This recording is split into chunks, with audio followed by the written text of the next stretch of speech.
சோர்வடைஞ்ச போது ஒரு துணையா வந்த ஒளி நீ.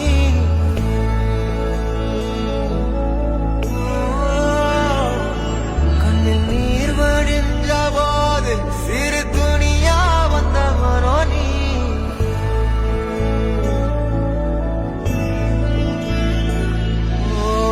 சின்ன நம்பிக்கை ஊட்ட இந்த உலகம் சொல்லும் கதை நீ.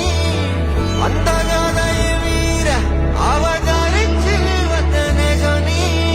மக்கள் மனசால வந்து பிறந்த தமிழ் மகன் நீ.